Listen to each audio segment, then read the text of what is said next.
This podcast is sponsored by nobody. Hey everybody, this is Jill Whitlow. I play Cynthia in Night of the Creeps and Susan in Weird Science. And you're listening to Tommy Throwback Kovac on Splat from the Past. You have a date, Tommy? Hey dudes, welcome to Splat from the Past, the only 80s themed horror and sci-fi show where things can get totally radical. Now today I will be welcoming Steve Marshall. You all know him as JC in the 1986 Fred Dekker cult classic Night of the Creeps, and I cannot tell you how excited I am. I've been trying to get him for a long time, and we're going to wrap up the year in style with a Night of the Creeps 35th anniversary exclusive here. I am just loving Christmas December. I'm getting all these amazing guests, even non-Christmas movie guests like Steve himself, and I've got, a lot more goodies on the way that you are all gonna love. But Steve, he was not only in Night of the Creeps, he guest starred on Night Heat, the Canadian cop show. He was on 21 Jump Street.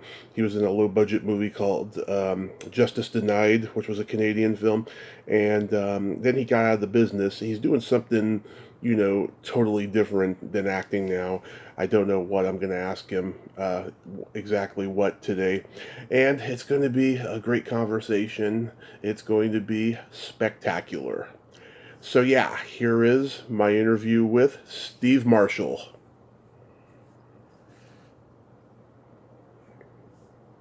There he is, Tommy. Hey Steve, welcome to the show. How are you today? I'm awesome. Always great to talk to horror fans. I consider myself a historian more than a fan, but I appreciate it. Thank you so much. A historian. I like it. This is such a great honor. Thank you for taking the time today.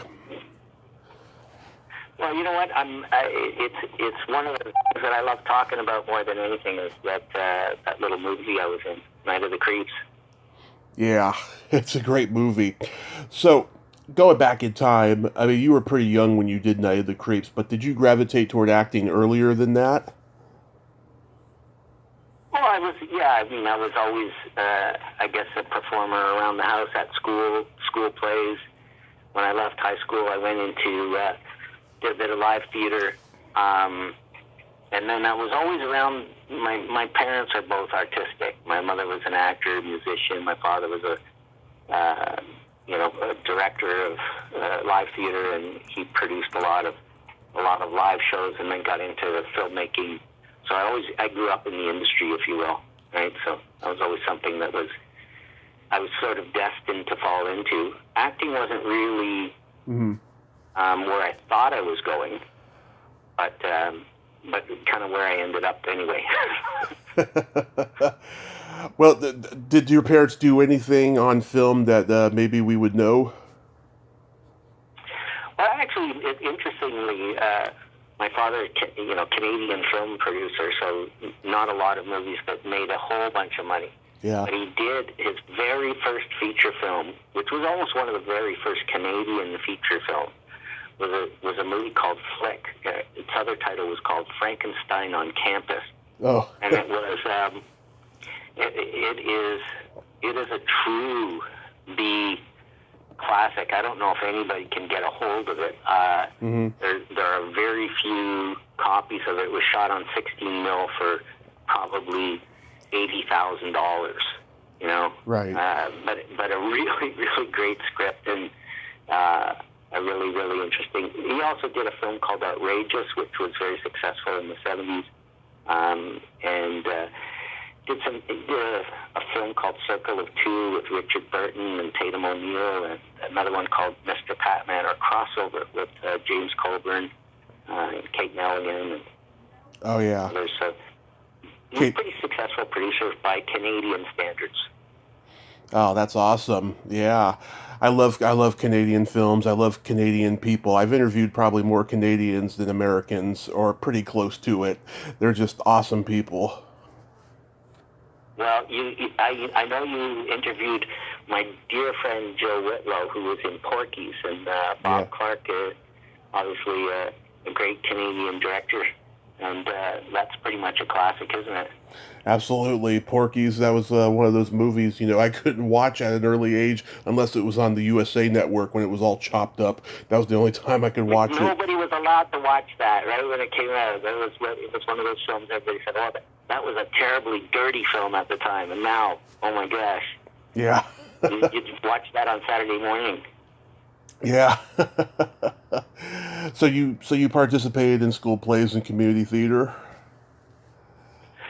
Yeah, and I did a little theater when I got out of high school, professional theater, and then I got into making movies with my father, and ended up looking at figuring that I was going to have a career in film production, and just landed in an acting role in Yugoslavia one day by accident, and worked with a kid named Robert Downey that some people still know.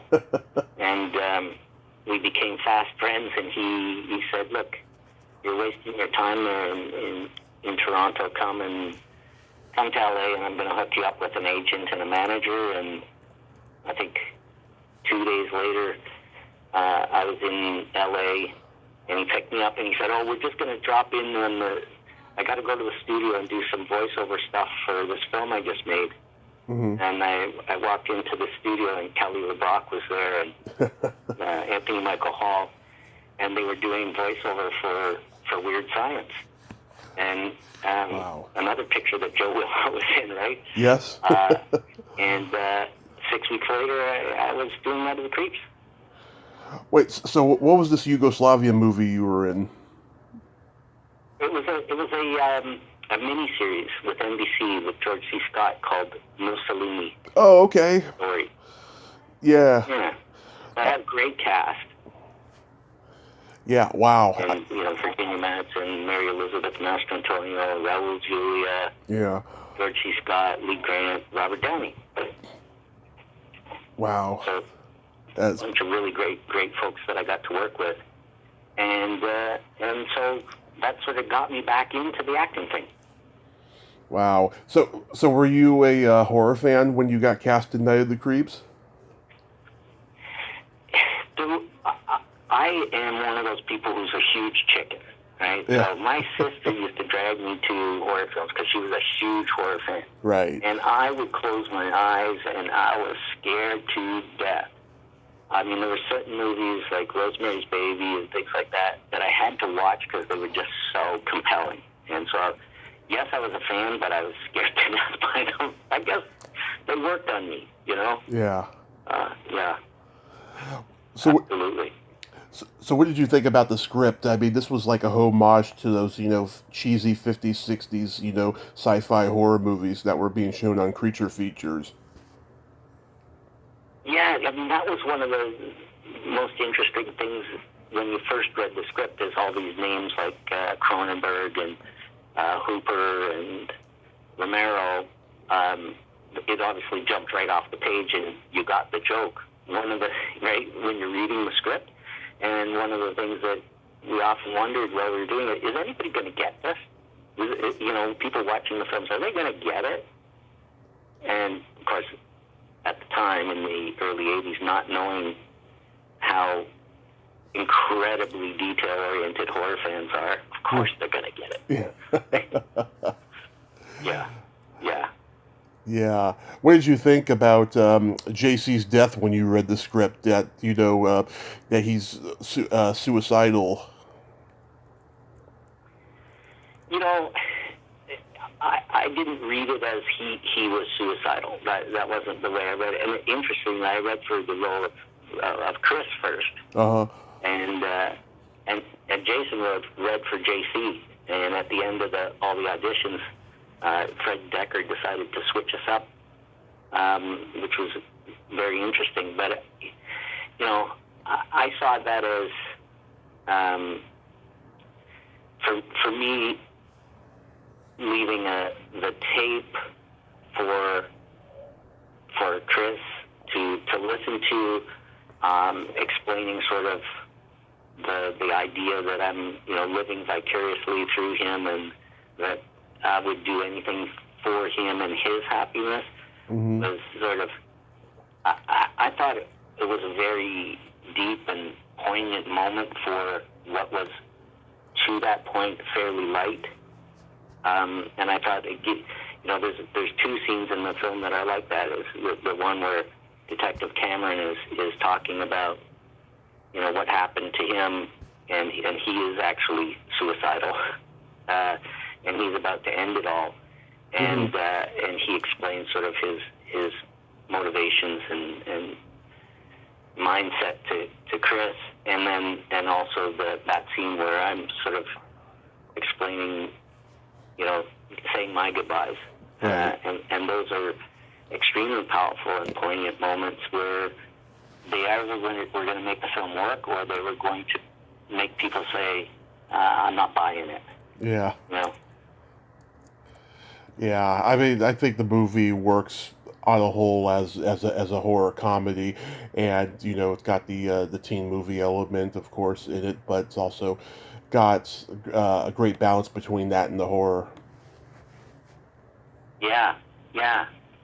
It really did sort of move along with all of the elements, blending them together in a really unique way that strangely holds up today. Yeah. How was working with Fred Decker? Well, Fred is odd. Yeah. He is a very immature teen, just like the characters that he wrote. So it was like he was like one of the cast, he's a pretty young guy, so it was like we were channeling him, and he was just one of the gang. He had very specific ideas about what he was trying to get across on screen. Very skilled director, and his writing is just extraordinary, right? So working with somebody who also, a director who also wrote the script, who is also kind of goofy and nerdy, just like you are, it's a pretty unique experience, right? So we obviously connected really, really well because we're sort of same era, we're with the same age. We're all trying to make our mark in the film industry at the same time, so we're all kind of in the same place, So Right. It was really, really special. Yeah, I tried getting him on here. I reached out to him in September of 2018 to get him on here for the Halloween season, and he told me he would, and he told me to get back to him in January of 2019. So I do that, and he never responded. And then I tried a couple more times in 2019. Finally, I just gave up. I just talked to Ethan Wiley, his buddy that he wrote House with, the William Katt movie House. And, he told me, he can be kind of an odd guy like that. Listen, he is, we can all pretend to be cool together, but honestly, we're nerds, right? Yeah. He's a guy, we went to his house, and he's got all these trivia cards up on his wall. And this is, long before the internet was there with all the trivia, but, that was his. He would think of all these trivia questions, and then they would have these big trivia night games. And I'm not sure anybody thinks that's cool, but to me, it's really cool. But yeah, he's just a very unique, highly intellectual guy. Yeah, There's a lot of stuff about nothing now, too. There's a lot of trivia. Oh yeah, I'm the same way. They call me a walking encyclopedia. I could just pull. Right? I could just pull anything out. Yeah, I could just pull anything out at any time, so I can totally relate. What was it a fun shoot overall? Was it grueling, physically demanding? You spoke to Jill. I don't know if you've seen any of the had an opportunity to come to any of the horror convention. I don't recall meeting you, Tommy. If I did, I'm sorry. I have. I've gone to many conventions, but never with you guys, unfortunately. But hopefully in the future, I will get to. Yeah, I mean, what we had going on there between, well, at least Joe, Jason, and I, and Fred, Right. was, the Four Musketeers. We, when I got and basically the way Fred told me that I had the job is he handed me the crutches. And he said, we'll see you next week on set. Go learn how to use these, right? Mm-hmm. And be convincing. I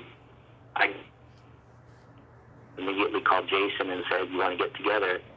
And we said, yeah, and let's call Jill. And we never were apart for the rest of the shoot and have never been apart since.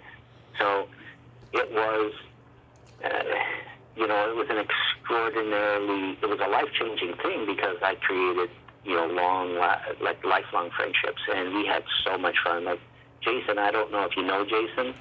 I've reached out to him, but I haven't been able to get in touch with him. So Jason is evil. Let's just put it that way.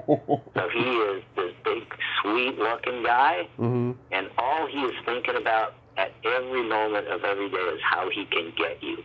Right? Yeah. So, yeah. So he loves just needling people. He loves just, it's nonstop jokes with him, nonstop. You got to watch your back because there's practical jokes coming your way, and so we had a blast. And Jill is just like the sweetest person on the planet. So we had so much fun torturing her because she will believe anything you tell her. Yeah. So, yeah, she's that sweet. Yeah. So we had just a huge amount of fun, and torturing Tom Atkins too. Like this, he is a seriously dedicated actor. Yeah. Who brought so much game every day, and our job was just try to frustrate him and get him to laugh and torture him as much as we could. That was how we enjoyed the day. Yeah, I've met Tom Atkins at a convention about 4 years ago. He was a great guy. I enjoyed meeting him. Yeah, Jill, she was my third guest overall, and I've had her on twice overall. She is just the sweetest. She's so funny, she's so warm, and she's so open with people, and she's got a great sense of humor too. She told me, she used to live in Laurel Canyon, near all the rock stars, and I'm not surprised about that because she's got this adventurous quality to her. Yeah,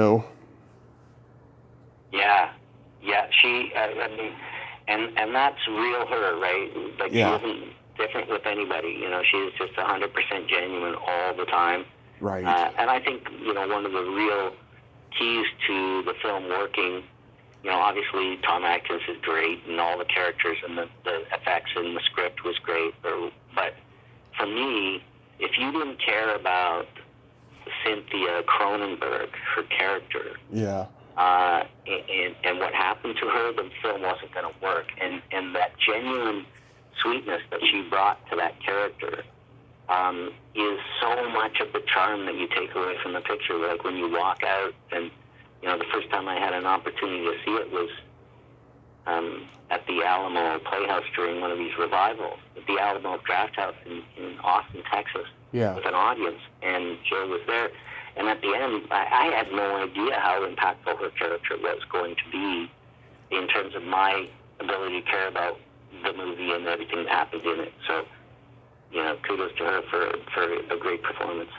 Yeah, Jill has told me too that she loves you guys and that there's a real camaraderie there. And I'll tell you, there's a lot of I know a lot of people from a lot of '80s cult horror movies. There's not a whole lot of camaraderie between a lot of those casts, but you guys have a rare, genuine affection for each other that I just think is wonderful. Yeah, and it goes down to our kids now, right? So our kids all know each other. Our kids are all connected. We've all gone skiing together. Jason lives in Utah.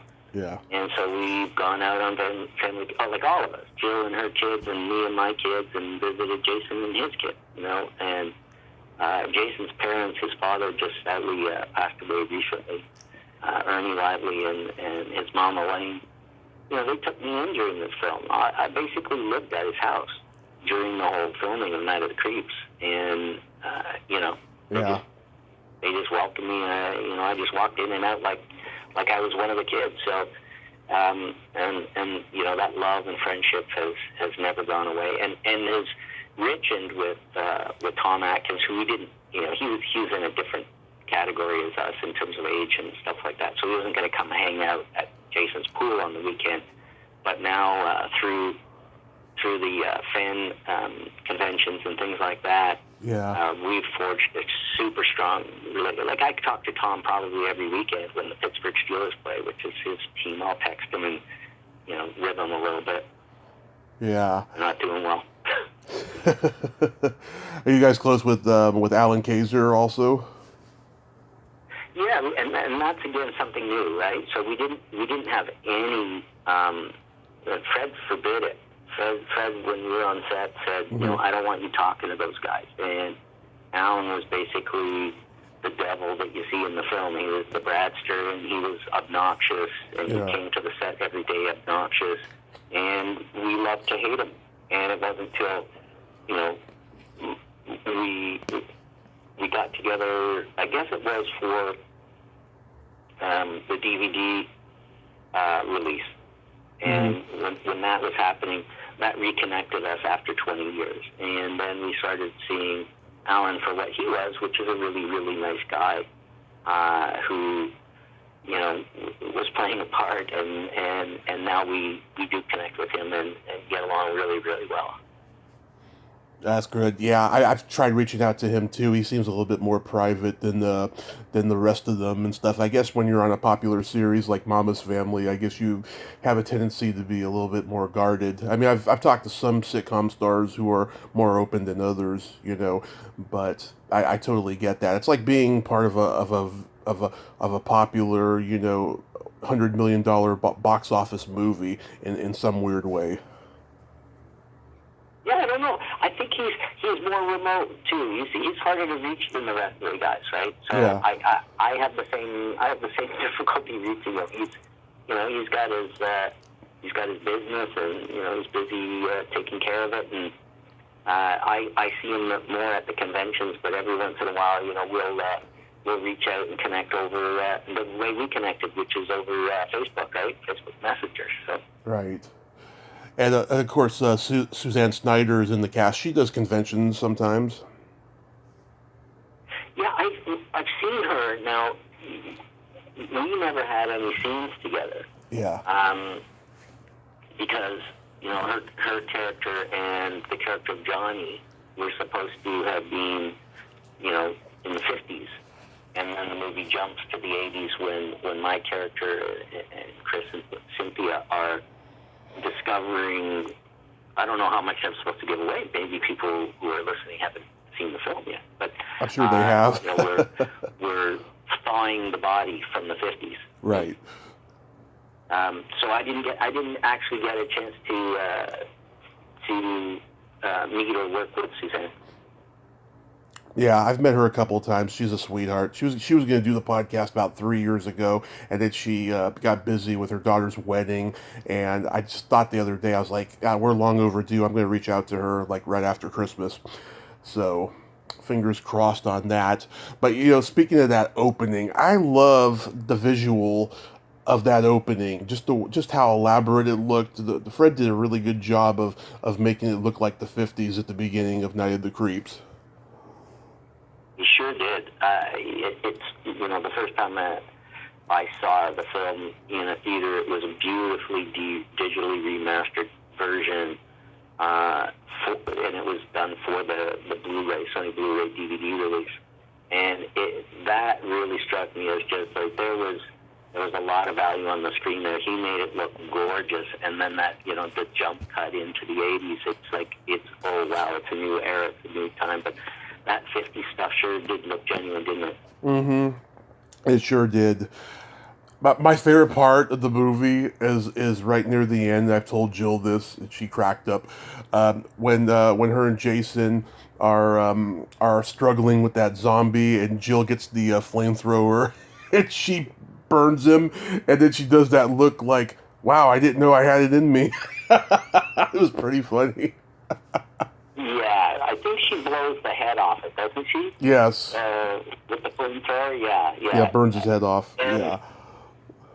Yeah, I don't think she really knew how to use a flamethrower all that well, and I think Jason might have been a little worried standing next to her with it. Yeah. Because, he does know how to use a flamethrower, though. He's that evil, you know. Yeah. He's a guy who knows how to shoot stuff, but Joe not so much. And I'm pretty sure that was like, oh my gosh, what did I do? Yeah, it works very well. Jill really knows how to do comedy, I think. Yeah, I think you're right. She does. And what a great laugh. Oh yeah, she's got a wonderful laugh. Florida, I can hear her laugh up here in Canada. Yeah. Yeah. And your hair was very coiffed in this movie. Was it always like that? Yes. It was that guy had a lot of hair. Right? Yeah. And I put some gel in it back in the 80s, you know? Yeah. Of course, everybody did. Yeah, I wish I still had it. I guess I still have some, but it's all white now. Yeah. Yeah, that curled and frizzed. That was what the style was in the 80s for a lot of people. Yeah. Did you personally expect this movie to be a huge hit? You know, I thought based on the script and the intelligence of it and what I saw coming together, mm-hmm. that there was going to be a much bigger reaction to the film than there was. Now, I maybe you can say that the studio, I think it was TriStar, didn't really put anything behind it. It didn't get a lot of theaters. It didn't get any sort of press or investment or anything like that. Yeah. But still, for a horror film of the quality that now people can appreciate, I would have thought that there was going to be,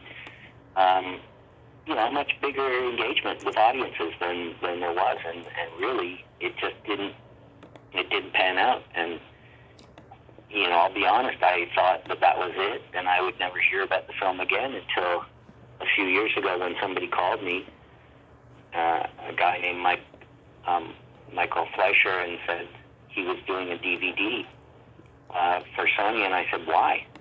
And he said, maybe you should Google it. And I Googled the film for the first time in 20 years, and I saw, sort of the love and the discussion about the film that was going on, mm-hmm. which I thought was really, really cool and intelligent. And, I said, just count me in. I'll be there in a heartbeat.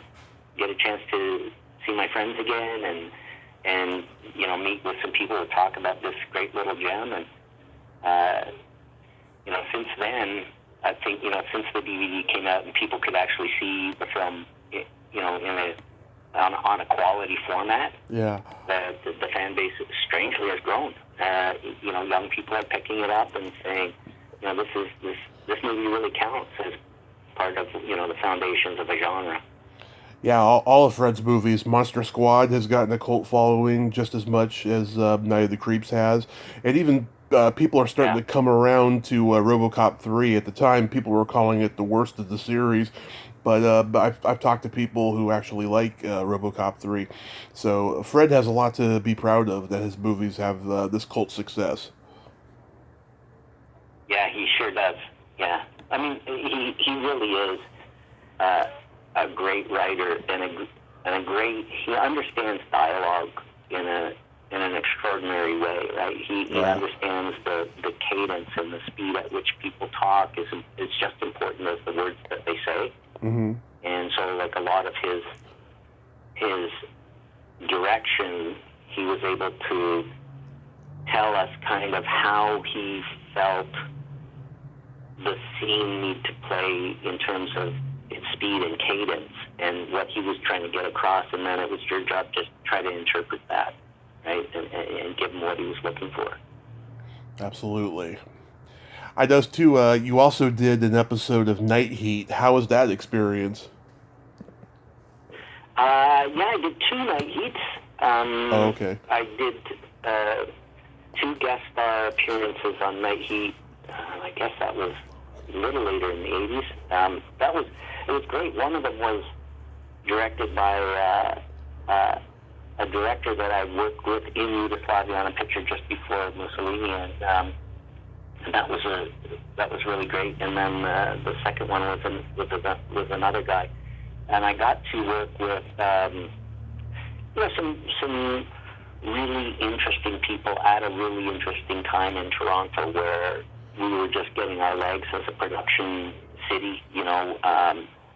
There's been a lot of work to try to grow Toronto as a market for film production. So the studios were just starting to look at us as being a viable place to go and make film and television. And I think that was a CBS series, if I'm not mistaken. So it was. And so that was great. Working in Canada on an American production, and then I also did an episode of 21 Jump Street with Johnny Depp that was shot in Vancouver. Yeah. I think that was Fox. That was the Fox network, yeah. Yeah, and that was interesting because, I was working with Johnny Depp before he had, established his footprint on fame. Mm-hmm. And I guest starred in I think they played it as the 13th episode, but I think we might have shot it first. So it was, the first episode that they shot in the series. So, working with him and the questions that he had about his career choice in doing the series in the first place, and having an opportunity to talk with him about where he felt he was going and all that was a really, really great experience as well, I'll tell you. Yeah, there's some great guest stars in that 21 Jump Street episode. Jason Priestley, Bradley Craig from Nightmare on Elm Street 3. Yeah. Yeah. Yeah, Jason Priestley was, one of the members of my gang and in that show.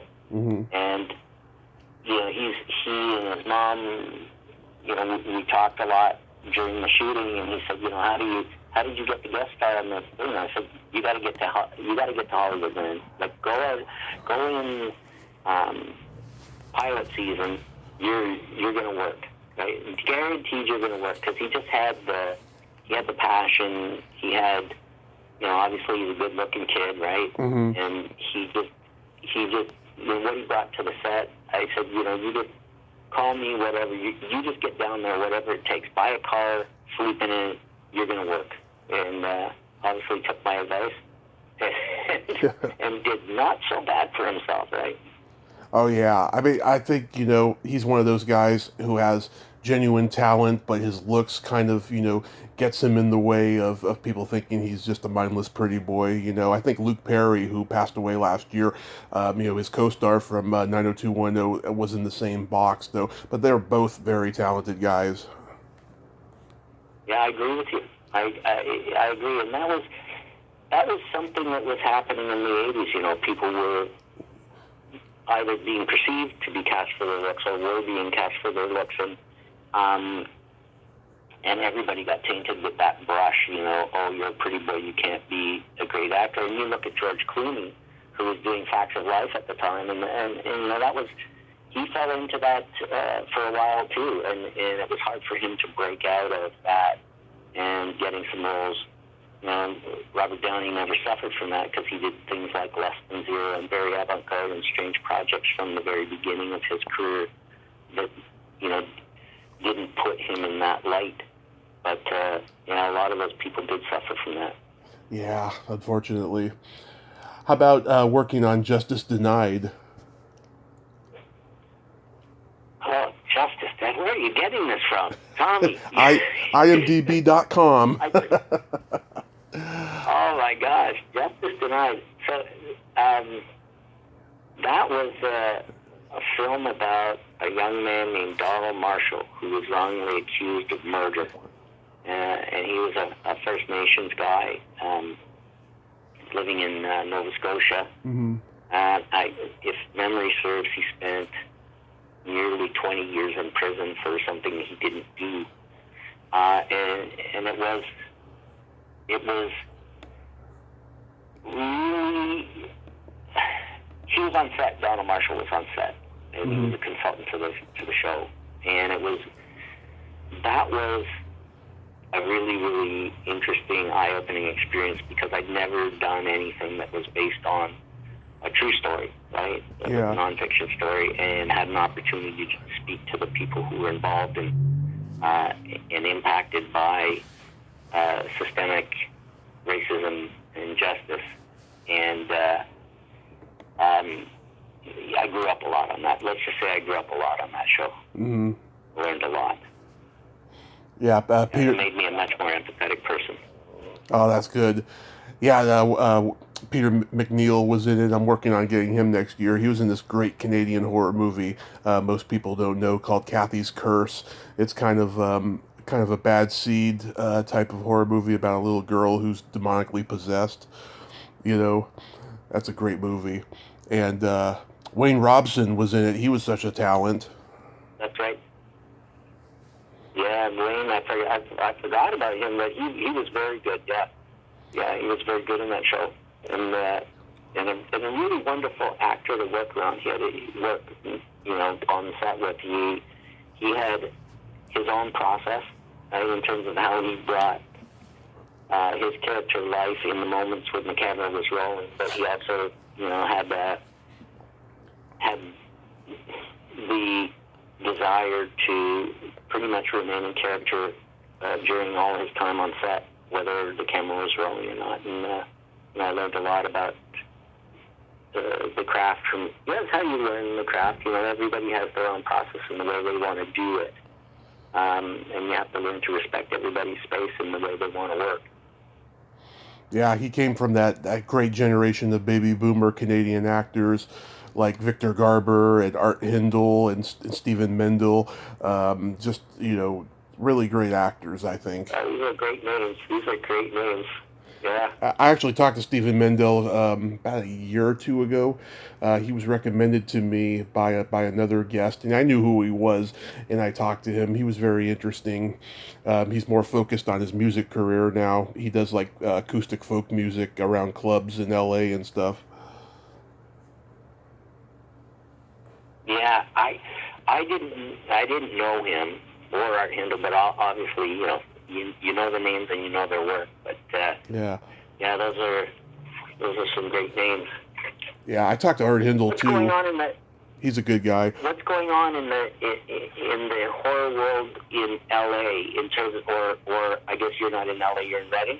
I'm in Redding, but I do know what's going on over there, and just in general, it's weird. Horror has gotten so politically correct, so woke, so just weird. It's just like, I'm very picky with what horror movies I watch now because I see a lot of crap that I just don't like. People back in the 80s, would say, that a lot of horror movies that were coming out were crap. I'd rather watch those than watch the ones today. They're just, they're very psychological, very supernatural. There's like not a lot of blood or mutilation going on in the horror movies anymore. There's no sex going on anymore. It's prissy. Horror has become prissy now. I just can't get into it. Yeah, but is there a place for a guy like you who is, as you say, a walking encyclopedia and somebody who enjoys the genre to go and celebrate that genre and access the programming and that content in playhouses and movie theaters and at conventions and be, because strangely we've never been invited to a convention on the West Coast. And I'm surprised about that. So I wonder, is it as rich a community as it is in places like New Jersey and Cleveland and other places where we tend to end up being invited as a team of actors who are in a movie. I know I've talked to Jill about that too, about how you guys haven't done one in California. Yeah, I mean, it's all selective and it's all subjective. There's, horror fans that, don't mind, the 80s horror movies and just how politically incorrect they are, and stuff.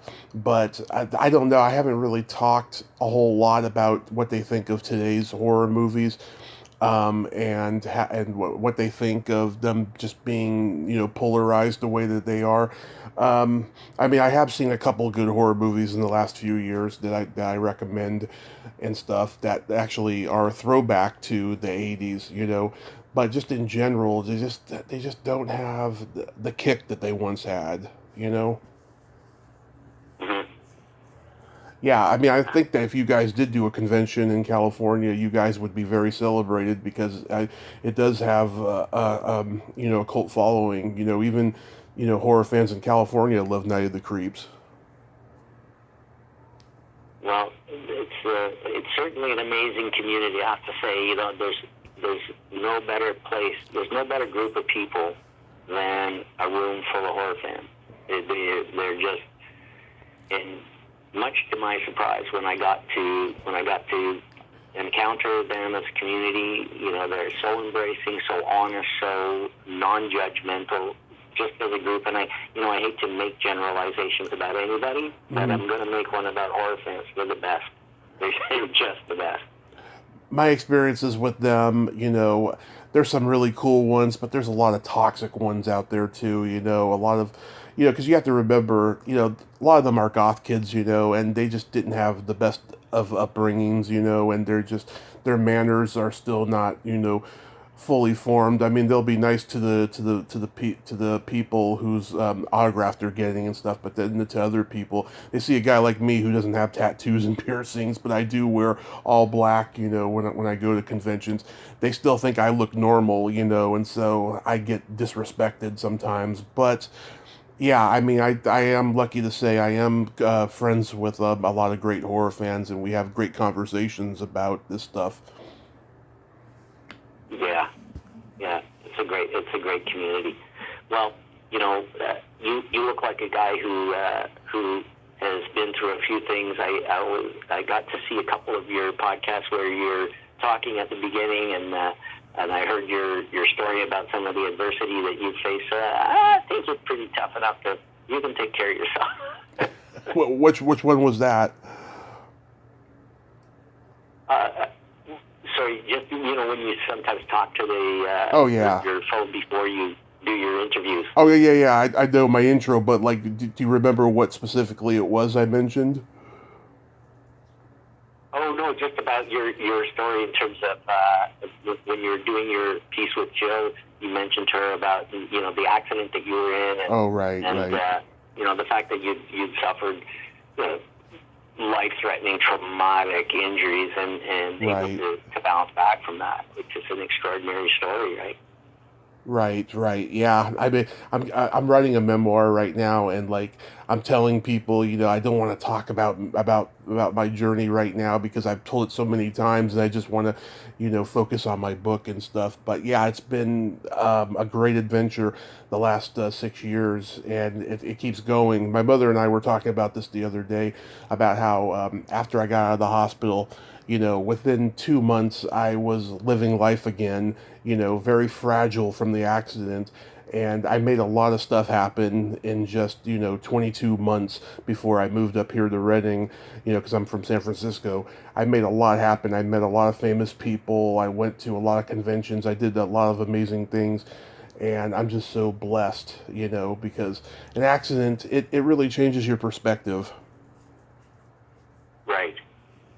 And sometimes, as traumatic as it is, we need that, right? Right.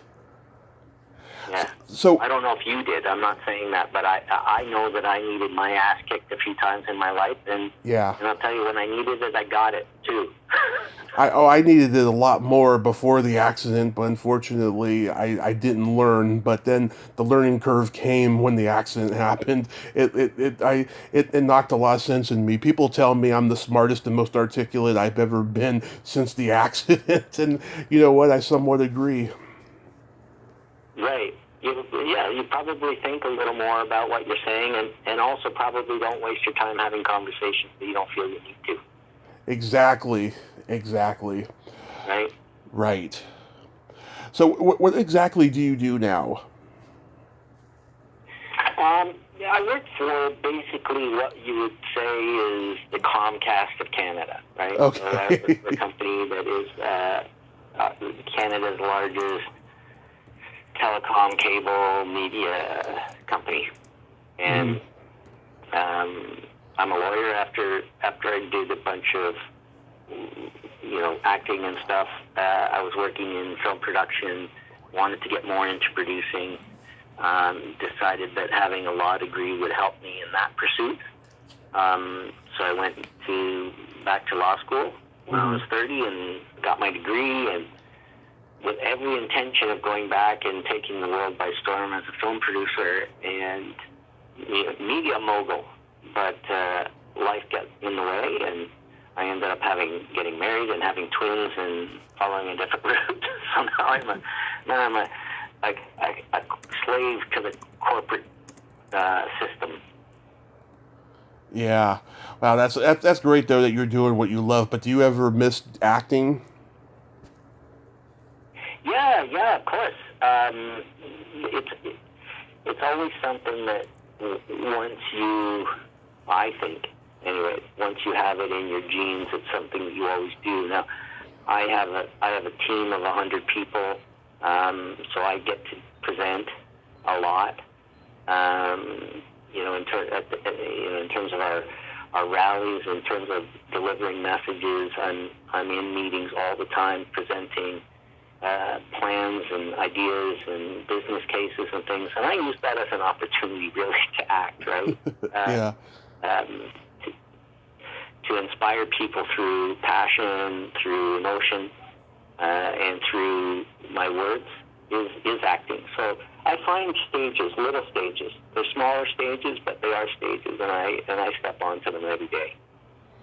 Oh, that's awesome. Yeah, my mom, she works for Comcast for 30 years through its various names. It was TCI Cable out here, and then it became AT&T for a very brief time, and then finally Comcast. She was a technical supervisor. She trained people to go out into the field and, hook up cable and stuff. Yeah, well, that's... So we have a cable division, we have a wireless division, so we have a cell company, we're the largest cell company in Canada. We also own the Toronto Maple Leafs, the Toronto Raptors, the Major League Soccer team, and their facilities here. We have a huge media division with a bunch of television stations as well. Awesome. So it's a pretty big company in Canada. That's awesome. That's really awesome, Steve. So do you have any horror cons coming up? I don't. I haven't heard about any. Really, they've started back since the new world after COVID, and they've started back, but I haven't had any invitations or discussions about going to any in the past 2 years since all of the lockdown and all that kind of stuff. So it'll be interesting to see what comes up in 2022 as we look at the vaccine stuff and the impact of this Omicron variant and all that kind of stuff. So I would certainly look forward to doing another one, and certainly I'd look forward to getting out to the west and seeing people out there. Yeah, I mean, I still haven't met Jill in person. I really want to meet Jill in person. By the way, which one did you listen to? Because we did 2 of them. The first one. Okay, the second one, we get a little naughty in that one. You should listen to it. It's pretty funny. Okay, I will. She was in her car. The first one, because I want to hear if she says anything bad about me, right? Like. No. We just bad about anybody. No. I indulge her kooky side in that one, and she was driving when we were talking. Okay. Yeah. Well, by the way, I'll make a point of listening to it. Yeah. By the way, what's the craziest thing anyone has ever asked you to sign? I think I know. I honestly don't. I don't. Their boob, maybe. Yeah, people tell me that all the time. The boobs, the butt, body parts. And I just don't know what people are thinking. Why they have people do that? Because I would never do that. Well, I did sign a guy's crutch, which was a pretty good one for JC, right? The character. Oh boy. He brought me his crutch and said, Yeah. And my crutch, I said, sure, absolutely. That was one of the interesting things about that film, is that the character has this disability that's never discussed in the film. And one of the things that I've heard from the fans of the film is that, it's maybe, and maybe they have a disability, it's the first time they saw themselves represented in film in a way that it was just normal, right? To have a physical disability, and it wasn't a big deal. I think you and Ira Hayden in Nightmare on Elm Street 3, you both did that. Because he was in a wheelchair in that movie. Yeah, and I didn't really think about it at the time. I was doing it as, I obviously wanted to do a credible job of it, but I didn't really think about it at the time of, I have a responsibility of representing people with a disability, and just because I was a bit of a dick in the film too, right? Yeah. It was a wisecracking smart mouth, but now I look at it, and the fact that people appreciate that Fred gave them an opportunity through this character to see themselves on screen without it being, some sort of a mechanism for something, storytelling or whatever. It's very interesting. I think it's an important point to make about the film, that Fred did that. Yeah, I'm blanking on the guy's name, but there's a guy in Friday the 13th Part 2. He was in a wheelchair, and the way Jason slaughtered him was so damn funny. He was in his wheelchair, and it went down. It rolled down a stairway after he killed him. It was kind of like that classic movie Kiss of Death, where Richard Widmark rolls the woman down the stairway in the apartment building. It's so evil. Yeah. You couldn't do that nowadays in a movie, but it was pretty funny. I haven't seen that one. I'm gonna have to find it. Yeah, Kiss of Death with Victor Mature, Gene Simmons, not the Kiss singer, and Richard Widmark and Carl Malden, and Henry Hathaway directed it. It's a great movie from 1947. Oh wow, that's okay. I'll have to look at that. Yeah, like you say, there's a lot of stuff that you probably can't get away with right now in your script, in terms of putting stuff on the screen because of political correctness or whatever. But, yeah, like I wrote a horror movie just a couple of years ago that in the process of getting financed and made. I'm going to produce it, and a famous actor's sister, she was on the podcast, and she expressed interest because she liked talking to me and stuff, and I haven't heard from her yet about what she thought of the script, but I'm going to check with her soon, and hopefully at least by 2023 we can get the movie made finally. It's a politically incorrect horror movie, but it's very very good. It's the best script I've ever written, I think. Oh, good for you. Is that your passion, writing? I do enjoy it, but I'm not like an instinctive screenwriter, but I do enjoy writing, and I just, write whatever comes to mind. I never think, oh, somebody's going to see this or anything like that, but I do enjoy it. I like writing different genres, comedy, horror, sci-fi, anything, basically, that just comes to mind. Yeah, it's a great gift if you can write, I think. It is. I look at all these great storytellers in awe, I'm a big fan of writers. Awesome. Well, Steve, I want to thank you so much for coming on today, and I hope you and your family have an awesome, awesome holiday season. Tommy, I appreciate it. Always appreciate talking to people about the film and having an interesting conversation with anybody who's got passion, and you've obviously got passion. So thanks for having me, and it was great talking to you. Thank you so much, sir. You have a great day, and stay safe. Okay. Bye, Tommy. Bye-bye. Well, there you have it. Steve Marshall. Ain't he a cool dude? Oh, what a nice guy. What a mensch. I enjoyed talking to him today. I love my Canadians. Well, until next time, this is Tommy Throwback Kovac saying there's no shame in living in the past because the present sucks. Later, dudes.